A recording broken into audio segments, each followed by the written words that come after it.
하시다 우리를 찾는 구주 예수 오도라 하시네.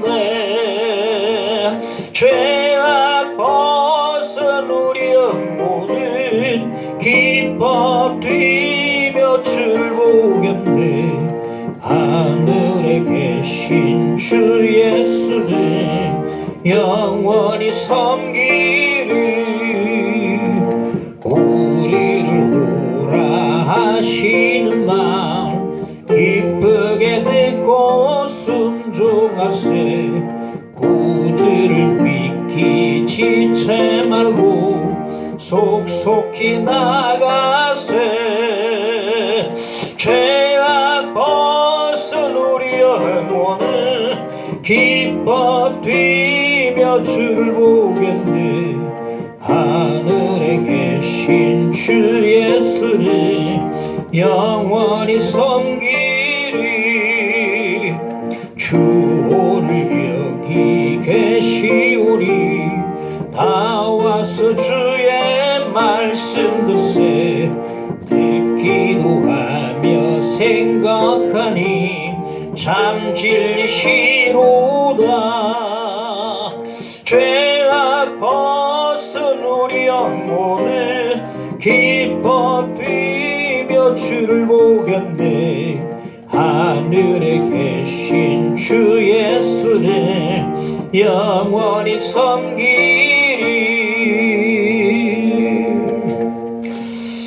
함께 예배를 위해서 자신의 기도 제목 가지고 함께 기도하겠습니다.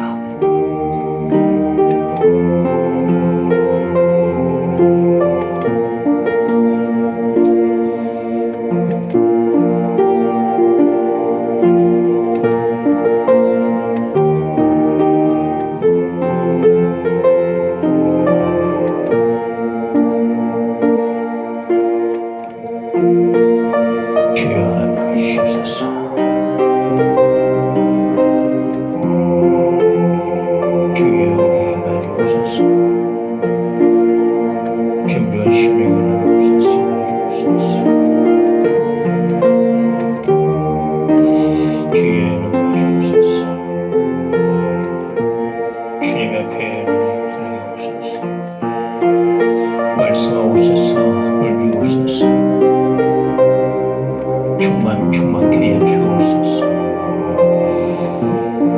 이곳에 임하여 주옵소서. 주님 말씀해 주옵소서. 인도해 주옵소서. 주님 감사합니다. 오늘도 주 앞에 이끌림 받고 나오게 됨을 진심으로 감사를 드립니다. 내가 나온 듯 하지만 내 힘으로 나오지 않고 내 힘으로 나올 수 없습니다. 성령께서 이끌어 주셔서 이렇게 오늘도 주일 예배를 나오게 됨을 진심으로 감사를 드립니다. 돌아보면 생각해보면 내 힘으로 되는 것 아무것도 없습니다. 하나님이 안 도와주시면 아무것도 할 수가 없습니다. 이렇게 고백할 수밖에 없는 저희들입니다. 이곳에 주님 임해주시고 세밀한 음성을 주시고 말씀 주시고 내 마음을 열고 말씀을 듣고 말씀이 깊이 각인되어지도록 축복해 주시옵소서. 오늘 한 해 주님 불쌍히 주시고 저희들을 돌봐주시고 인도해 주시기를 기도를 드립니다. 주님 온전히 말씀하시고 저희들은 귀를 열고 듣는 시간 되도록 인도하여 주옵소서. 예수 이름으로 기도하옵나이다. 아멘. 하나님 말씀 사도행전 21장 17절에서 26절까지 봉독하겠습니다.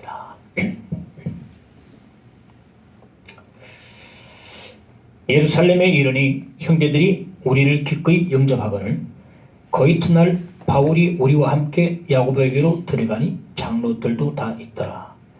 바울이 무난하고 하나님이 자기의 사역으로 말미암아 이방 가운데서 하신 일을 낱낱이 말하니 그들이 듣고 하나님께 영광을 돌리고 바울더러 이르되 형제여 그대도 보는 바에 유대인 중에 믿는 자 수만 명이 있으니 다 율법의 열성을 가진 자라. 네가 이방에 있는 모든 유대인을 가르치되 모세를 배반하고 아들들에게 할례를 행하지 말고 또 관습을 지키지 말라 한다 함을 그들이 들었도다. 그럼 어찌할꼬 그들이 필연 그대가 온 것을 들으리니 우리가 말하는 이대로 하라. 소원한 네 사람이 우리에게 있으니 그들을 데리고 함께 결례를 행하고 그들 위하여 비용을 내어 머리를 깎게 하라. 그러면 모든 사람이 그대에 대하여 들은 것이 사실이 아니고 그대도 율법을 지켜 행하는 줄로 알 것이라. 주를 믿는 이방인에게는 우리가 우상의 제물과 피와 목매어 죽인 것과 음행을 피할 것을 교리하고 편지하여내느라 하니 바울이 이 사람들을 데리고 이튿날 그들과 함께 결례를 행하고 성전에 들어가서 각 사람을 위하여 제사 드릴 때까지의 결례 기간이 만기된 것을 신고하니라. 아멘. 오늘도 주보에 나와 있는 감론 노트를 참고하셔서 설교가 어디까지 대지가 무슨 대지를 하고 있으며 어디까지 설교를 하고 있는가 줄을 잡고 설교를 드리면 도움이 되겠습니다. 마침내 바울과 그의 일행이 긴 여행 끝에 결박고 환난이 기다린다고 하는 예루살렘에 도착을 했습니다. 우리가 먼저 알아볼 대목은 하나님이 하신 일이라는 대목이 되겠습니다.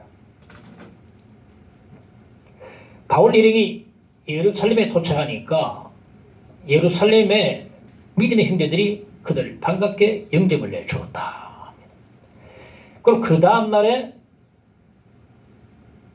사도 바울과 그의 일행은 야고보를 찾아갑니다. 3차 전도여행의 결과를 이제 보고하기 위해서 찾아간 것이요. 갔더니 야고보와 예루살렘 교회 장로들이 그들을 기다리고 있었습니다. 여기 나오는 야고보는 누군가 하면 주의 형제 야고보입니다. 예수님과 육신의 형제 동생 야고보를 말합니다. 당시에 다른 사도들은 전부 사방으로 뿔뿔이 흩어져서 복음을 전하러 다니고 있었고 어느 시점부터인가 주의 형제 야고보가 예루살렘 교회의 지도자가 되어서 이 교회를 이끌고 있었던 것입니다. 그러니까 야고보가 예루살렘 교회의 제1대 감독, 제1대 요즘 말로 목사라고 보면 됩니다. 제1대 감독이요. 초대 목사라고 보면 됩니다. 이 사도 바울이 야고보를 찾아가서 성경 보고를 했다는 것은 야고보의 영적 권위를 인정을 했단 말이거든요. 사도 바울은 갈라디아서 1장 1절에 보면 이런 말합니다. 사람으로 말미암은 것도 아니요 오직 하나님 아버지로 말미암아 사도된 바울이라고 자신을 소개해주고 있는 걸 봐서 이 바울이 사도가 된 것은 어떤 사람의 인정을 받아서 된 게 아니고 잘한다고 선행해서 된 게 아니고 점수 따서 된 게 아니고 하나님 아버지로부터 직접 계시를 받아가지고 사도가 됐다고 말해주고 있는 것입니다. 그의 사도됨은 바로 신적 권위를 가지고 있는 것입니다. 신적 권위를 가지고 있다. 인적 권위가 아니라 신적 권위를 가지고 있다. 따라서 바울은 남들에게 보고 안 해도 됩니다. 하나님께만 보고하면 될 사람입니다. 그럼에도 불구하고 야고보에게 찾아가서 보고를 한 것은 이 예루살렘 교회가 모든 교회들의 모교회, 즉 어머니 교회로서 어머니 교회에서 인정을 하고 쉽게 말해서 예루살렘 교회가 너 이단이야 하면 이단이 되는 겁니다. 그만큼 예루살렘 교회는 영적 권위가 있어요. 우리가 사도행전 공부하면서 15장에 보면 이 율법 문제 가지고 예루살렘 이 교회에서 회의가 열리는 걸 보게 되는데 그만큼 예루살렘 교회는 파워가 막강했습니다. 그래서 예루살렘 교회의 영적 권위를 인정하고 또 야고보를 예루살렘 교회의 감독으로서 영적 권위로 인정했기 때문에 선교 보고를 위해서 야고보를 찾아간 것입니다. 그러니까 나도 사도인데 니만 사도가 나도 사도인데 이러면 좀 곤란해지거든요. 예루살렘 교회는 다른 이방인 안디옥 교회 무슨 게 전부 있지만은 난리가 있지만은 어머니 교회가 예루살렘 교회예요. 이 예루살렘 교회에서 다른 교회고 너 이단 갔다 이러면 이단이 되는 겁니다. 얼마나 영적 파워와 권위가 있는 것인가. 그래서 이 영적 권위 있는 이 예루살렘 교회 그리고 초대 감독인 야고보의 영적 권위를 인정하고 나갔던 이 바울이 참 겸손하다. 나도 사도인데 이러면 곤란해지거든. 영적 질서를 잘 따르고 순종할 줄 아는 그런 사람인 것을 알 수가 있습니다. 그 찾아가서 보고를 한다. 왜 그 보고를 할까? 뭔가 권위가 거기 있단 말이죠.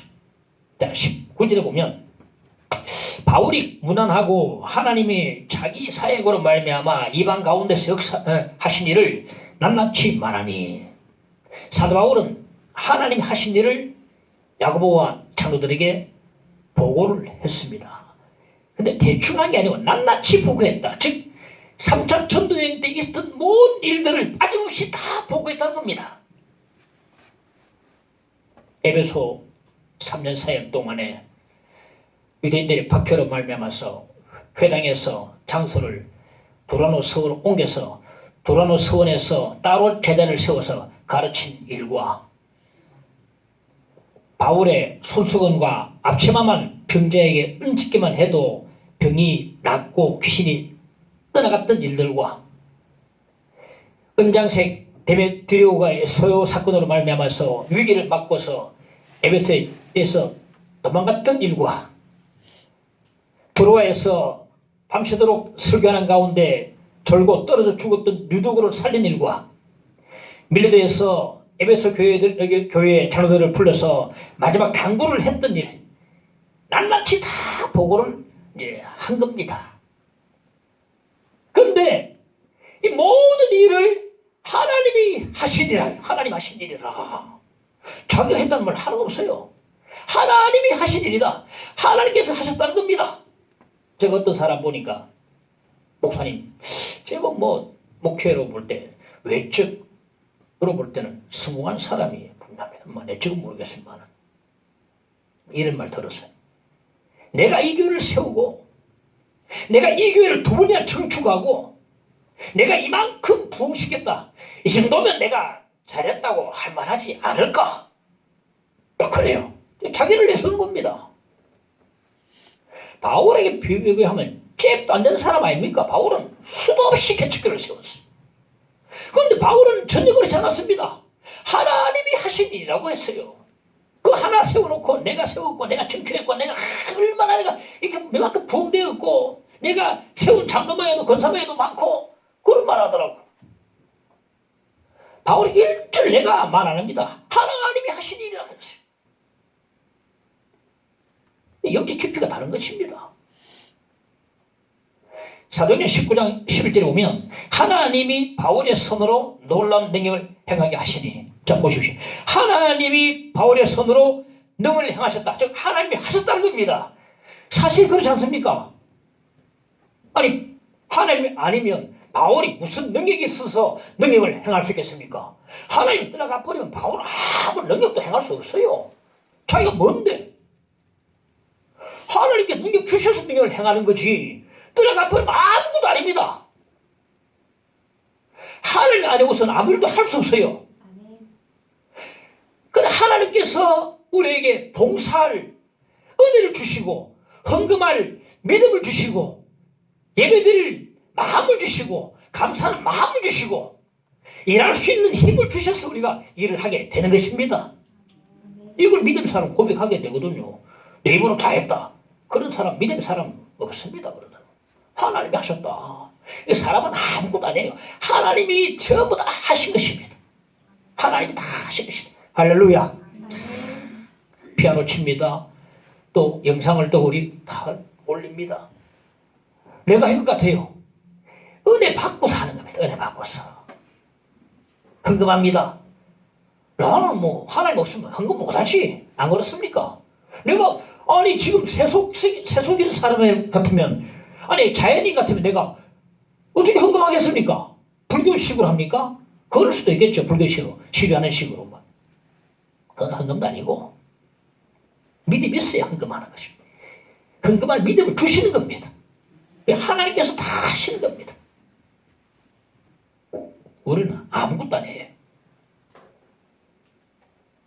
내 목록, 내 이름 절대 내세워서는 안 됩니다.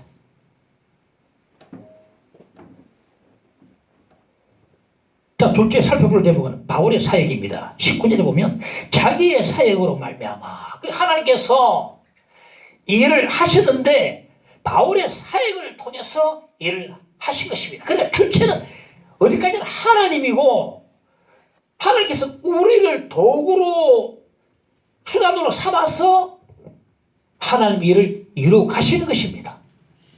하나님이 주체고 우리는 도구가 된다는 말이거든요.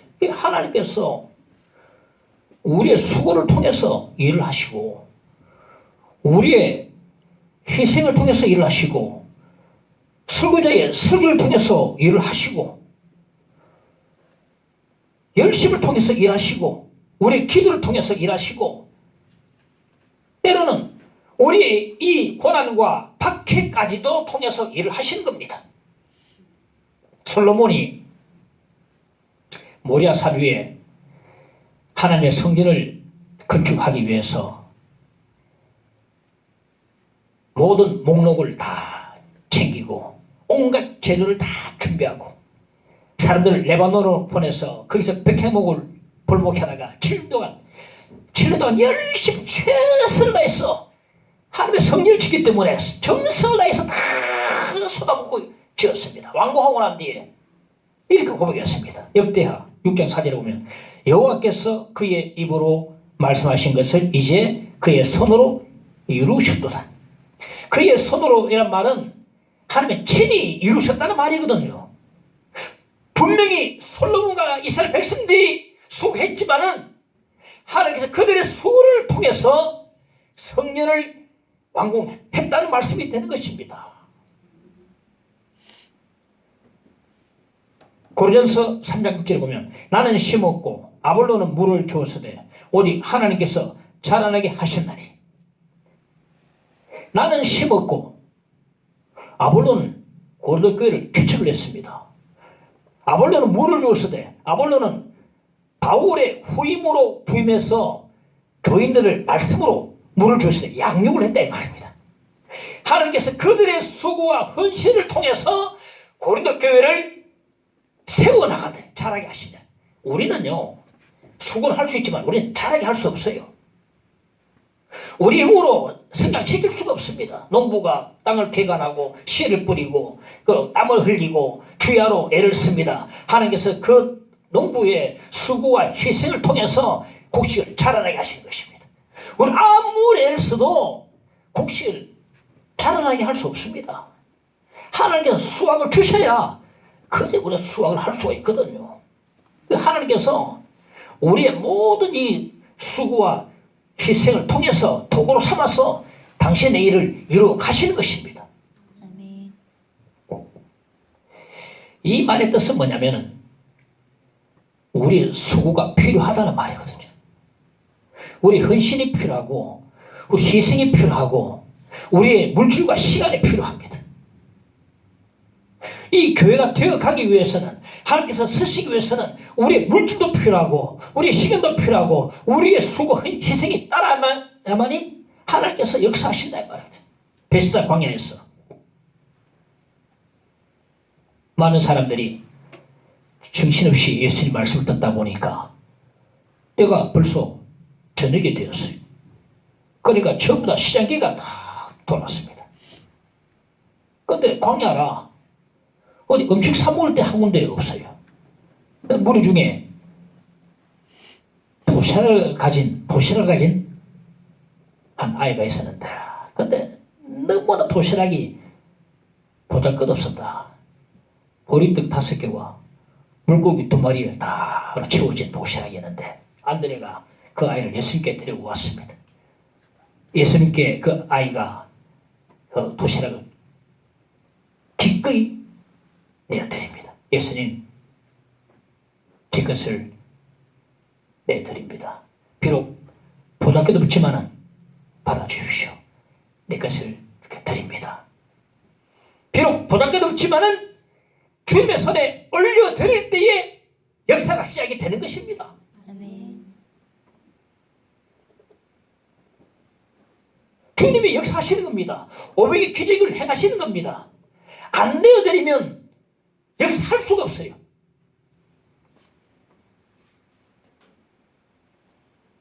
안 내드리면 역사할 수 없다.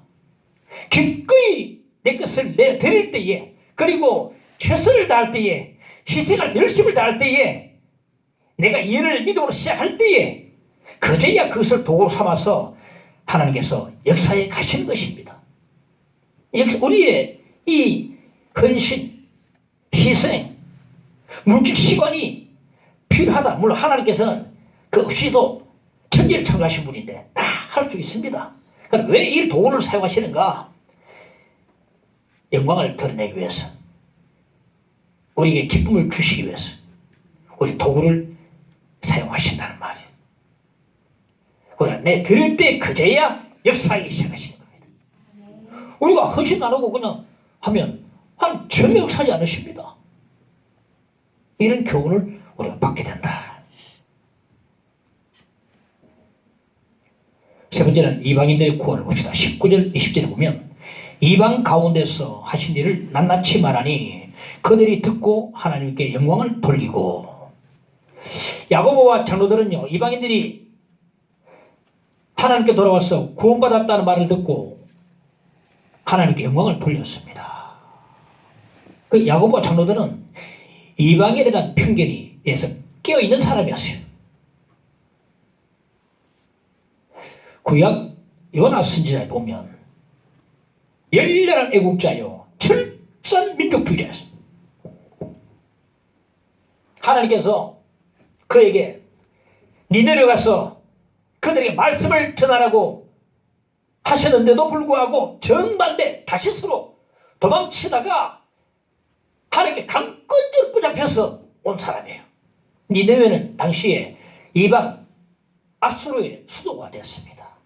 붙잡혀온 그가 다시 이제 니네웨로 다시 이제 속여먹고 가서 마음에도 없는 메시지를 그들에게 전합니다. 그랬더니 그 이방 니네웨 사람들이 전부 다 악에서 돌이키고 전부 회개하고 금식하면서, 누구까지 금식하냐면 짐승들까지 다 금식했어요. 짐승이 알아서 금식했겠습니까? 이도 금식해라. 다 금식다. 말, 소 다 금식다 시켜버렸어요. 자기들만 금식하면서 회개하고 하나님께 돌아왔습니다. 그걸 보고서 요나가 하나님께 성을 내고 가지고 들었어요. 내가 이럴 줄 알았습니다. 내가 이렇기 때문에 내가 다시스로 도망을 간 겁니다. 아니 하나님, 저 이방인들을 심판해야지 어찌 구원하십니까? 어찌 심판해야 망해야지 저들을 살리십니까? 이럴 줄 알았습니다. 내가 이것 때문에 내가 도망갔던 겁니다. 요나는요, 이방인들이 구원받기보다는 멸망받기를 원했던 사람입니다. 이것이 바로 당시에 유대인들의 이방인에 대한 그런 사고, 관점이었어요. 그럼 하나님은 어떤 분입니까? 하나님은 어떤 성품을 가지고 계십니까? 요나서 4장 2절에 보니까 주께서는 은혜로우시며 자비로우시며 노하기를 더디하시며 이내가 크시사 뜻을 돌이켜 재앙을 내리지 아니하시는 하나님이라고 합니다. 이 말씀에서 하나님의 성품을 볼 수 있는데, 은혜로우시고 자비로우시고 노하기를 더디하시고 인애가 크시고 뜻을 돌이켜 재앙을 내리지 아니하시고. 그러니까 하나님은요, 유대인들뿐만 아니라 이방인들도 무척 사랑하시거든요. 로마서 3장 29절에 보면 하나님은 다만 유대인의 하나님이시냐 또한 이방인의 하나님은 아니시냐? 진실로 이방인의 하나님도 되시느니라. 하나님은 이방인의 하나님도 되신다. 즉 하나님께서는 유대인들뿐만 아니라 이방인들도 다 회개하고 돌아오기를 원하시는 그 하나님이 되신다는 거죠. 베드로후서 3장 9절에 보면 오직 주께서는 너희를 대하여 오래 참으사 아무도 멸망하지 아니하고 다 회개하기에 이르기를 원하시느니라. 이 말씀은 잘못 해석하면 보편 구원론을 주장을 하셨어요. 보편 구원론은 하나님께서는 이 세상에 한 사람도 빠짐없이 모든 사람을 싹 다 구원하신다라고 해석한 사람이 있어요. 그게 바로 보편 구원론인데 그런 것이 아닙니다. 이것은 하나님의 은혜롭고 자유로운 성품을 말하고 있거든요. 아니 보편 구원론이 맞습니까? 한 사람까지 다 구원할 수 있겠습니까? 택한 사람은 구원받지 않습니까? 보편 구원론은 성립이 안 됩니다. 이것은 하나님의 성품을 가르치고 있고 은혜롭고 참 자비로운 하나님의 성품을 가르치고 있고 모든 사람이 다 돌아오기를 원하는 하나님의 사랑의 성품을 말해주고 있는 것입니다. 세터민 즉 탈북자들이 우리나라에 와서 많이 지금 정착하고 있는데 이 탈북자들이 우리나라에 와서 정착하고 있는 것을 곱지 않은 시선으로 보는 사람도 혹 있습니다. 지금 탈북자들이 우리나라에 정착한 숫자가 한 3만 5천 명 정도 된다고 하는데 그 부정적인 견해를 가진 사람이 이래 말합니다. 이제 좀 그만 내려오너라. 우리도 지금 먹고 살기 힘든데 너희들까지 와서 왜 이러느냐. 이제 오지 마라. 아주 부정적으로 봅니다. 그리고 어떤 사람은요 하나님께서 북한을 심판하기를 원합니다. 그래서 하나님께서는요 북한을 구원하기를 기뻐하시는 하나님입니다. 하나님은 무신론자도 사랑하고 공산주의도 사랑하고 사랑하시는 분입니다. 이 시대 대표적인 무신론자 리차드 도킨스도 돌이키기를 원하시고 공산주의 독재자 저 북한의 뚱땡이 김정은이도 돌이키기를 원하시고 이 시대의 기독교 안티 대표적인 안티 빡빡이 도울도 돌이키기를 원하시는 겁니다. 예, 벌 받아라 이게 아닙니다. 다 돌이키기를 원한다. 어떤 사람은 그래요. 한 권사님이 계셨는데 특정 지역에 있는 사람들을 정오라고 혐오를 하더라고. 저 사람들은 하나님 어떻게 좀 손 좀 봐주셨으면. 이거는 결코 하나님 뜻이 아닙니다. 지역적인 이거 성향 기독교는 이걸 깨부셔야 됩니다. 어떤 지역이면 아니 사람 다 다르지 지역 다 다르겠습니까? 예수님 당시에 바리새인들은요 자신들이 개로 여겼던 이방인들이 하나님께 나오는 걸 보고 분노를 했습니다. 그때 예수께서 하신 말씀이 누가복음 15장 7절에 있습니다. 내가 너희에게 이르노니 이와 같이 죄인 한 사람이 회개하면 하늘에서는 회개할 것 없는 의인 99으로 말미암아 기뻐하는 것보다 더하리라 했어요. 오늘 본문에 나오는 야고보 장로들은요 이방인들이 예수를 믿고 하나님께 돌아왔다는 그 말을 듣고 하나님께 영광을 돌렸다 그랬어요. 내가 예수 믿고 복받는 것도 좋고 기쁜 일입니다만은 그보다 예수 안 믿던 사람이 예수를 믿고 하나님께 돌아오는 것을 보는 것보다 더 기쁜 일이 뭐겠습니까? 내가 예수 믿고 복받는 것도 기쁜 일이지만 그보다 더 기쁨은 안 믿던 사람이 안 믿던 가족이 안 믿던 친구가 안 믿던 사람이 믿고 하나님께 돌아오는 것을 우리가 보는 것 천국 잔치가 벌어지. 이방인들의 구원 야고보와 장로들은 제대로 된 그런 관점을 가지고 있었는데 대다수의 유대인들은 그렇지 않았던 것 같습니다. 우리는 이렇게 죄인 한 사람이 돌아오면 하늘에서는 99으로 말미암아 기뻐하는 것보다 더한 그런 잔치가 열린다는 것을 기억하고서 야고보처럼 예루살렘 교회 장로들처럼 영광을 돌릴 수 있는 우리의 모습이 있어야 된다는 것입니다. 우리 다음에 살펴볼 대목은 오해를 봅시다. 야고 장로들이 이방인들도 하나님께 돌아왔다는 말을 듣고 영광을 돌렸는데, 하지만 바로 곧장 현실적인 문제로 돌아왔습니다. 그 현실적인 문제가 뭐냐면은 20절, 21절에 나옵니다. 그들이 듣고 하나님께 영광을 돌리고 바울더러 이르되, 형제여, 그대도 보는 바에 유대인들 중에 믿는 자 수만 명이 있으니 다 율법의 열성을 가진 자라. 네가 이방에 있는 모든 유대인을 가르치되 모세를 배반하고 아들들에게 할례를 행하지 말고 또 관습을 지키지 말라 한다 함을 그들이 들었도다. 예수를 믿긴 하지만 여전히 율법의 열성적인 수만 명의 유대인들이 있다는 겁니다. 유대인 그리스도인들 말합니다. 유대인 출신 그리스도인들 말합니다. 믿긴 한데 아직까지 할례를 행하고 아직까지 안식일을 지키고 아직까지 부정한 음식을 하며 음식을 가리고 아직까지 율법을 규례를 지키는 열심히 있는 사람들이 지금 있다는 겁니다. 이들 수가 한둘이 아니에요. 수만 명이 된다니까 야고보도 골칫게 아팠을 것 같습니다. 저 어떻게 할까 저들을. 믿긴 믿는다 해요. 근데 아직까지 제대로 믿고 있는 게 아니라 계속 안식일 지키고 토요일 지키고 계속 할례를 해라, 할례를 행하고 또 돼지고기는 막 먹는다, 음식 멀리하고 골라 먹고 규례 지키고 하니까 이거들은 수만 명이 되니까 어떻게 할꼬. 근데 그들은요, 바울이 이방인들 전도하러 다니면서 이방인의 유대인들에게 모세를 배반하라고 가르쳤다고 그렇게 알고 있는 것입니다. 근데 이건 오해입니다. 바울은 한 번도 모세를 배반하라고 말한 적이 없어요. 모세는 그림자고 예수는 실체라고 가르치고요.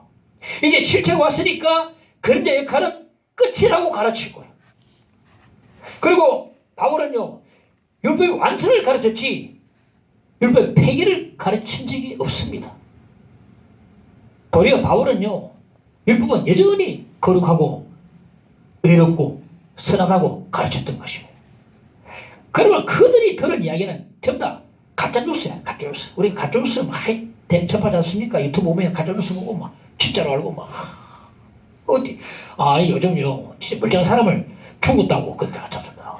그러면 우리 아버지는요, 야 죽었다 하더라. 믿어. 가짜뉴스. 그 가짜를 낼 수 있겠나? 내 믿어요.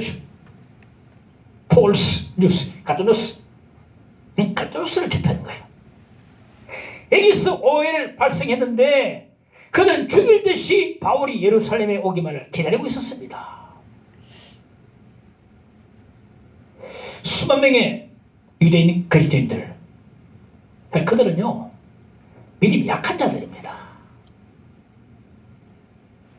예수를 믿는다고 하지만 예수의 십자가와 부활에 감격이 없는 사람들은 할 수 있습니다.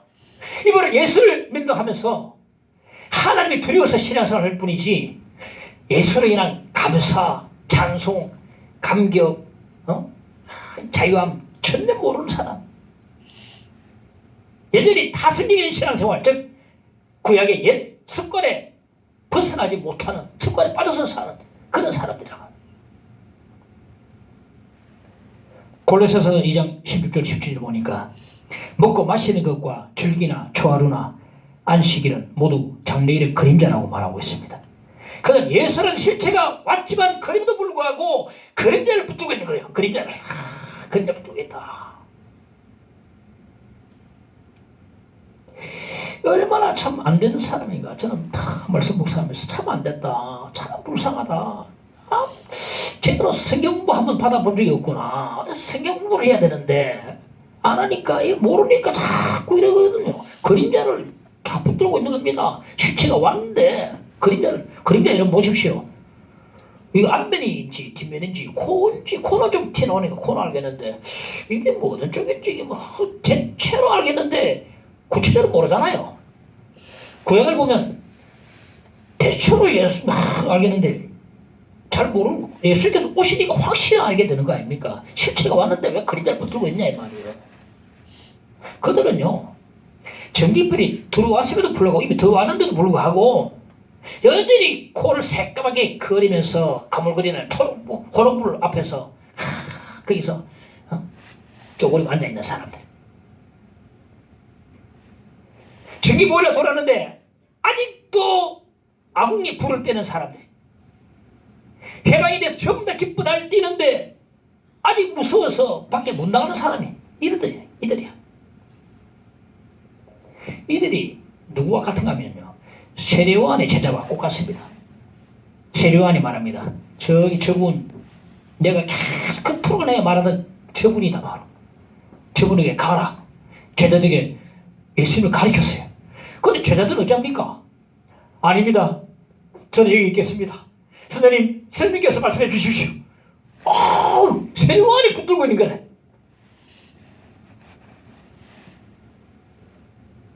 가난한 자에게 복음이 증거되어지고, 눈먼 자가 눈을 뜨게 되고, 못 걷는 자가 걷게 되고, 벙어리가 말을 하게 되고, 귀머거리가 듣게 되는 것을 눈앞에 보고도 세례요한에 매달려가지고 시대 왔는데 헌시대자 못 갑니다.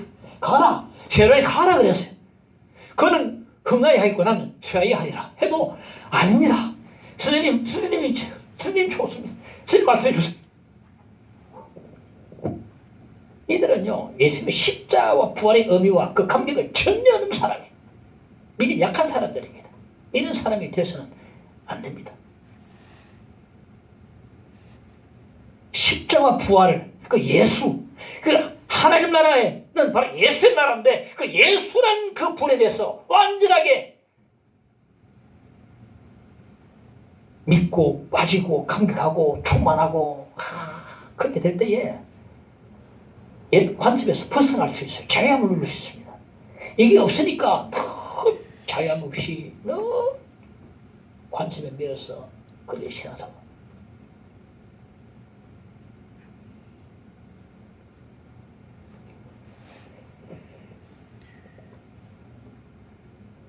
마지막으로 자, 수용을 한번 봅시다. 율법을 지키는 수만 명의 유대인 그리스도인들이요, 죽이겠다며 바울을 잔뜩 벼르며 기다리고 있었는데, 그러자 야고보가 수만 명을 설득시키기는 불가능하다. 바울, 네가 양보하라고 말하면서 중재를 합니다. 어떻게 중재하냐면, 나시린으로 생각한 네 사람이 있는데 그들과 함께 결례를 행하라고 했어요. 당시 어떤 목적으로, 특수한 목적으로 나시린에 서약을 하는 사람들은요, 최소한 30일 동안 고기와 포도주를 입에 대지 않고 시체를 멀리하고 머리를 깎지 않고 그렇게 지내다가 기한이 끝나면 머리를 자르고 자른 머리카락을 불에 태우고 하나님께 희생제사를 드렸어요. 그리 함으로 다시 정상적인 생활로 돌아갈 수 있었습니다. 그럴 사람이 네 사람이 있다는 겁니다, 지금. 그리고 또 하나, 유대인으로서 이방에 다니면서 율법에 어긋나는 행동을 하는 사람이 있다면 예루살렘에 돌아와서 회개의 뜻으로 최소 30일 동안 결례 기회를 가져야 되는데 가지면서 이제 머리카락을 안 자르는 겁니다. 자, 이따가 마치면 그것이 머리카락을 자르고 불에 태우면서 결례가 끝났다는 것을 희생 제사를 통해서 알리게 되는데, 유대인들 관점에 의하면 바울이 바로 이에 해당되는 사람이야. 그리고 유대인들이 그런 말이지 않습니까? 바울이 지금 돌아다니면서 율법을 어겼다, 모세를 배반하는 말을 가르쳤다, 죽일 놈이다 이랬거든요. 유대인들 관점에서 보면 바울이 바로 이에 해당되는 사람이야. 그러니까 회개하는 뜻으로 돌아와서 지금 그런 결례를 행하라 이 말이거든요. 지금 야고보가 요구하는 것이 이런 결례를 행하라고 바울에게 말하고 있는 것입니다. 무슨 말입니까? 네가 잘못한 건 없지만 잘못한 것처럼 보이라 이 말이거든요. 잘못한 것처럼 보이라. 24절에 그러면 모든 사람이 그대도 율법을 지켜 행하는 줄로 알 것이라. 잘못한 게 없는데 바울은 야고보의 제안을 받아들입니다. 수용을 합니다. 이것은 바울로서는 엄청난 결단입니다. 사실 말도 안 되는 요청을 받아들인 것입니다. 왜냐하면 이런 규례들은 모두 구약의 규례들이고 바울은 구약의 규례들을 벌써 던진 지가 오래되었습니다. 사실 이것은 더 이상 지킬 필요도 없는 것들입니다. 그래도 불구하고 바울은 이 말도 안 되는 제안을 받아들입니다. 그 이유가 무엇인가?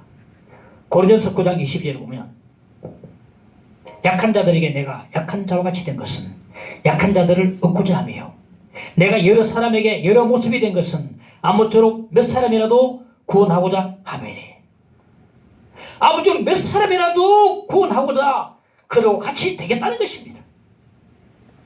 그리고 말씀의 핵심이자 결론입니다. 고린도전서 9장 20절에 보면 율법 아래에 있는 자들에게는 내가 율법 아래에 있지 아니하나 율법 아래에 있는 자같이 된 것은 율법 아래에 있는 자들을 얻고자 하며 무슨 말입니까? 만약 한 영혼이라도 구원할 수 있다면 뭐든지 하겠다 이 말이야. 뭐든지 하겠다. 말도 안 되는 일 하겠다 이 말이야. 이거 할 필요 없는 걸 하겠다 이 말이야. 한 영혼이라도 구원할 수만 있다면 그까짓 것 나시린의 그 규례점이야. 그거 뭐 어떻고 구약에 결례하면 어떻고 그거 뭐 대수냐. 뭐든지 하겠다는 겁니다. 지금 뭐든지 하겠다. 내가 지금 예루살렘에 죽음을 각오하고 온 사람인데 나시린의 규례점 얼마든지 하겠다. 100번도 더 하겠다 이 말이거든요. 내가 율법 아래에 있지 아니하나 율법 아래에 있는 자같이 된 것은 율법 아래에 있는 자들을 얻고자 하며 그 율법 아래에 있는 자들을 얻기 위해서 말도 안 되는 그런 요청을 받아들인다는 겁니다. 한 사람이라도 구원할 수 있다면 내가 기꺼이 내가 오해받아도 좋고 기꺼이 내가 누명을 써도 좋고 기꺼이 내가 희생하고 내 자존심을 완전히 놓아도 괜찮다 이 말이거든요. 한 영혼이라도 구원할 수 있다면 내가 그거 같이 되겠다 이 말이야. 되겠다. 내 율법을 나 지금 벗어났어. 그러나 율법 안에 있는 사람을 구원하기 위해서는 나도 율법 안에 들어가겠다 이 말이거든요. 본질과 비본질에서 본질 아니면 복음 아니면 다른 건 다 하겠다 이 말입니다. 다 하겠다 이 말이죠.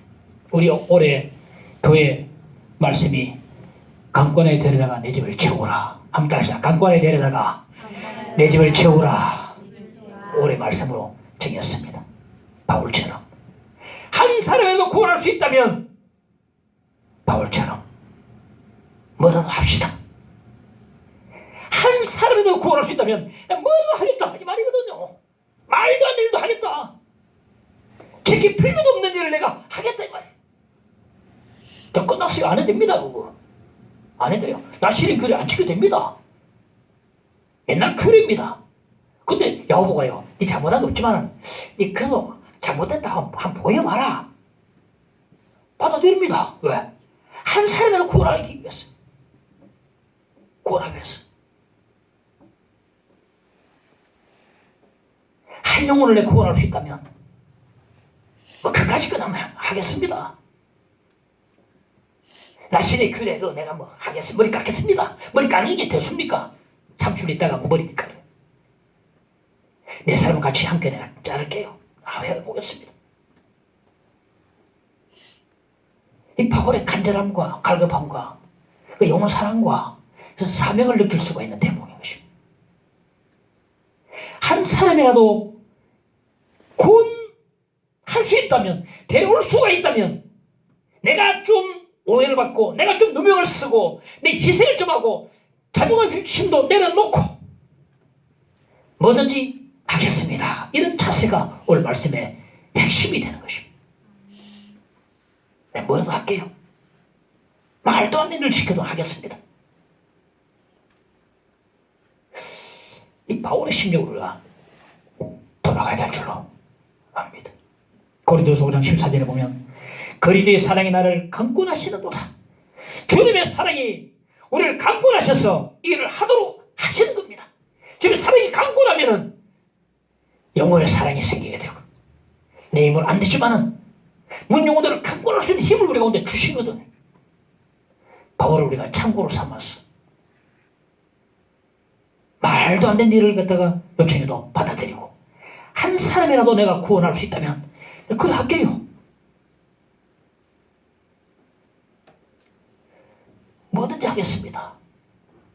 이런 바울의 고백 우리가 깨달아서 우리 올해 표가 말씀이 강권에 데려다가 내 집을 채우라. 어떻게 할까? 강권해야 되는데 그저 사랑으로 강권하고 바울처럼 우리가 한 사람을 위해서 내 모든 다 던져버리는 난 아예 없어요. 그런 자세로 나갈 때에 그래서 우리가 한 사람을 교회 데리고 올 때는요 물질도 많이 듭니다. 주머니에 막 나가고요. 식사 대접도 해줘야 되고 내가 뭐 다 안 입고 뭐 다 들어줘야 되고 다 챙겨줘야 되고 내가 데리고 와야 되고 집에 와서 이런 노력 안 하면요 한 사람을 구원할 수가 없습니다. 네, 뭐든지 하겠다. 따라합시다. 뭐든지 하겠습니다. 뭐든지 하겠습니다. 약하네 이제 뭐든지 안 하겠지만 뭐든지 하겠습니다. 바울처럼 그 한 영혼이 죽게 돌아오면 아홉 사람 기뻐하는 것보다 더한 기쁨이 천국에서 벌어지는데 그 이방인의 구원을 보고 야고보와 장로들이 영광을 돌렸던 것처럼 보고 우리도 기뻐 찬양하고 영광을 돌리면 얼마나 좋을까. 오늘 말씀 해가면서 삶 가운데 깊이 각인하고 실천할 수 있기를 바랍니다. 찬송 505장 온 세상 위하여 찬양합시다.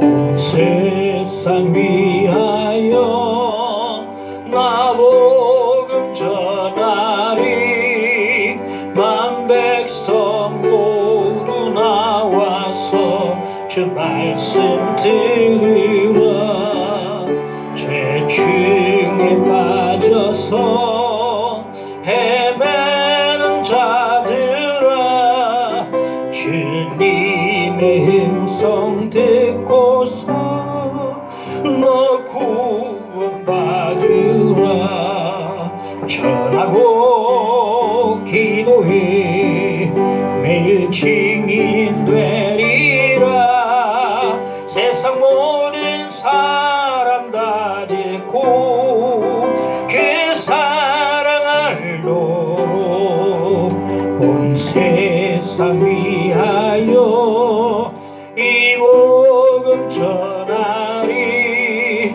저 죄인 회개하고서 주 예수 믿으라 이 세상 구하려 주 돌아가신 것 나 증거하지 않으면 그 사랑 모르리 전하고 기도해 매일 증인 되리라 세상 모든 사람 다 듣고 그 사랑 알도록 온 세상 위하여 주 은혜 임하니 주 예수 이름 힘입어 이 복음 전하자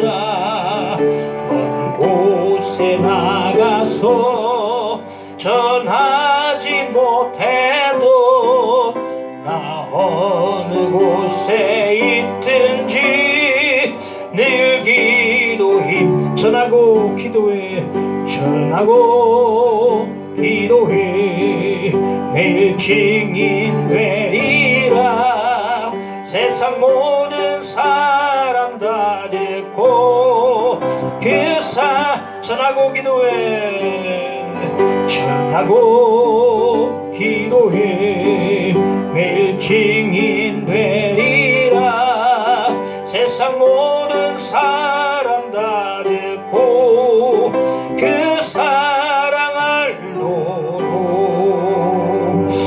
말씀 기억하고 함께 주여 기도합시다. 주여 아버지 기도드립니다. 아버지 우리에게 바울 같은 심정을 우리에게 허락해 주시기를 간절히 아버지 염려하옵소서. 아버지 하나님이여 참으로 한 영혼이라도 주께로 돌아올 수 있다면 주여 구원 받을 수 있다면 무엇이든지 하겠다는 바울의 그 놀라운 각오와 결단과 사명과 사랑 영원 사랑 주 앞에 오늘 받은 그 놀라운 그 사랑을 주여 오늘 갚을 수 있는 이 놀라운 기회를 바울은 잡았으며 기도를 하고 있음을 보게 됩니다. 주여 순종하게 하시고 주여 우리에게도 이런 마음을 주시기는 심령을 주셔서 주여 저희들도 하나님이여 한 영혼 주 앞에 인도하기에 주여 기도하기에 예명된 들레도 인도하시길 간절히 원합니다. 주여 육차여오셔서 아버지 하나님 강빨이 내가 내 집을 지으라 이 말씀을 잡고 기도하는 가운데 있습니다. 올 한 해 동안에 주여 이 말씀이 이루어지게 도와주시고 기도함으로써 순종함으로써 이 말씀이 그대로 주여 성취되는 것을 바라볼 수 있도록 좀 축복해 주시기를 간절히 기도합니다. 하나님께 주옵소서. 주여 주옵소서. 주여 믿습니다. 함께 오셔서 예수 믿음으로 있었고 기도합나이다. 아멘.